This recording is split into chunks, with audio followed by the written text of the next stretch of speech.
안녕하세요. 보도부의 이슈 스케치 보이스의 곽세진 기자, 김서영 기자입니다. 보도부 선배님들께서 하시던 방송을 저희가 물려받게 되면서 보도부의 이슈 스케치 보이스가 새롭게 다시 찾아왔는데요. 저희 보도부의 이슈 스케치 보이스 방송은 최근 화제가 되고 있는 사회 이슈와 관련된 시사 정보를 전달하고자 제작된 방송입니다. 맞아요. 그래서 최근 발생한 사건 사고에 관한 이야기를 브리핑하고 전문 지식 등을 전달해 드릴 예정입니다. 저희도 보이스 방송은 처음이지만 다양한 사회 이슈를 재미있게 전달해 드리기 위해 최선을 다해 노력했으니까요. 새롭게 돌아온 저희의 보이스 재밌게 봐주시면 좋겠습니다. 네, 그리고 이번 2학기 정규 방송에 저희 보이스뿐만 아니라 유익하고 다채로운 다른 방송들도 많이 준비되어 있으니까요. SWBS의 2학기 정규 방송에도 많은 관심 부탁드리겠습니다.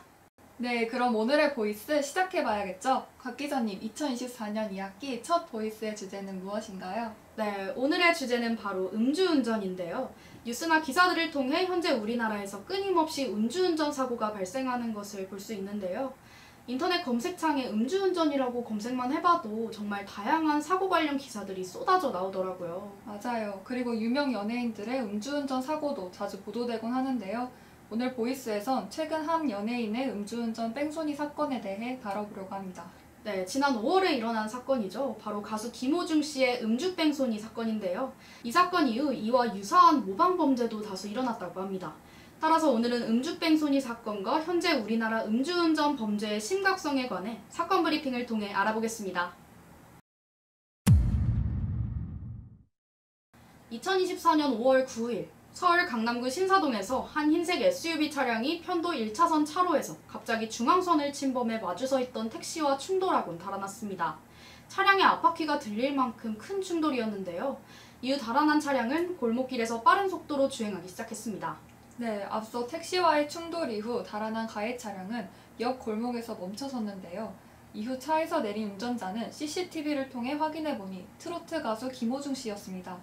차에서 내린 김호중 씨는 누군가에게 전화를 걸고 편의점에 들러 맥주를 구입한 후 근처 호텔에 머물렀습니다. 중앙선을 침범해 택시와 충돌하고 달아나더니 편의점에서 맥주를 구입한 후 호텔에 갔다는 점이 이상하지 않으신가요?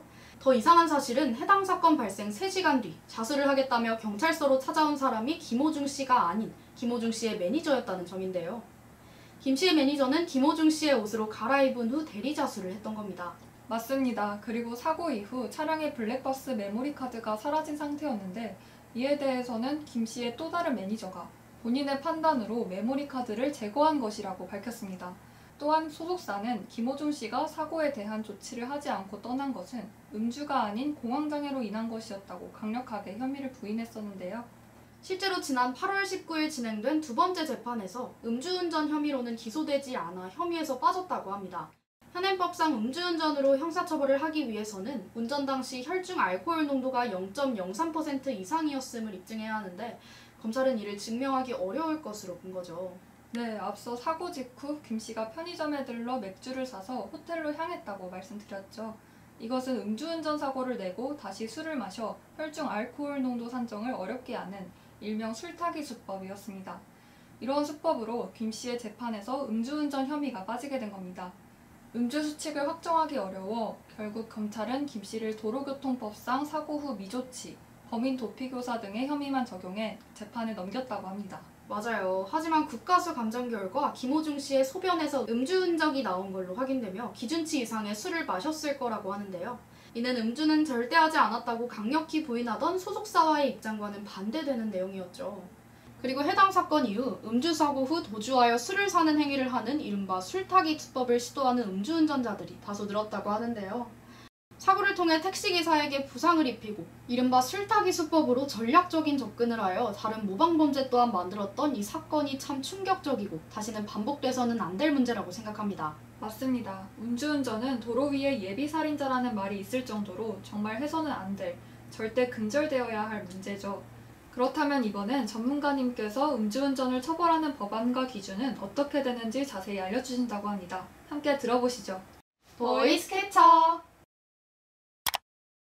음주운전 처벌은 도로교통법에서 하고 있어요. 도로교통법 148조의 2항을 보시면 음주운전을 한 사람을 혈중 알코올 농도 수치에 따라서 구분해서 처벌을 하고 있고 10년 이내에 음주운전을 또 저지른 사람은 가중처벌하는 조항도 있어요.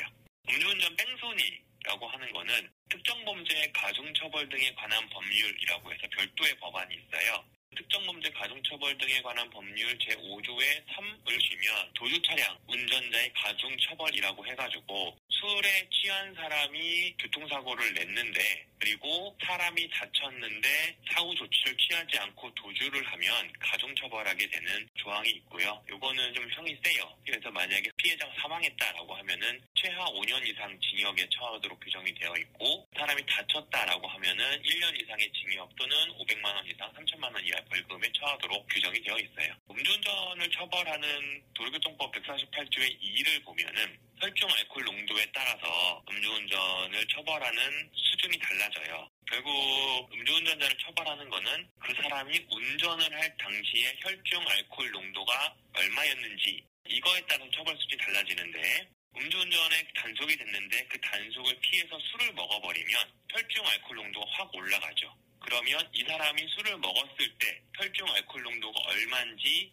밝히기가 매우 어려워요. 그 수치가 밝혀지지 않으면 처벌이 안 되거든요. 그래서 사람들이 이제 뭐 김호중 사건부터 해가지고 간혹 이제 그렇게도 하는 거죠. 음주운전은 신체가 정상 상태로 회복되지 않은 상태에서 운전대를 잡는 것으로 자신뿐만 아니라 다른 사람에게도 죽음에까지 이를 수 있는 심각한 범죄이자 위험한 행위입니다. 이에 대한 방안으로 법률과 제도의 강화, 그리고 엄격한 처벌로 범죄 예방에 주력해야 할 필요가 있어 보이는데요. 맞아요. 사리분별이 되지 않는 상태에서 차를 모는 것은 그 자체로 도로 위의 흉기가 되기에 음주에 관한 관대한 법을 현실에 맞게 고치고 실효성 있는 대책을 더 모색해야 할 때인 것 같습니다. 네, 이번 보이스는 음주운전에 관해 다뤄봤는데요. 화제가 됐던 김호중 음주 뺑소니 사건을 집중적으로 이야기 나눠봤습니다. 음주 후 운전대를 잡는 순간 자신뿐만 아닌 다른 사람의 목숨까지 쉽게 앗아갈 수 있는 일이기에 앞으로는 절대 일어나서는 안 될, 또 절대 일어나지 않았으면 하는 바람이에요. 맞아요. 필자거세라는 사자성어가 있죠.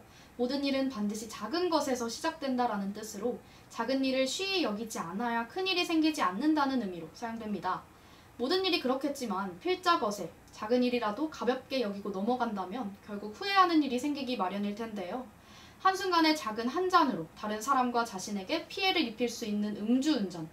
일어나서도 안 되고 절대 가볍게 여겨서도 안 되는 이 음주운전에 관한 법안 강화가 하루빨리 이루어져 사회적 화합과 안정을 도모하기를 바라겠습니다. 네, 그럼 오늘의 보이스 여기서 마치겠습니다. 다음 편도 기대해주세요. 감사합니다.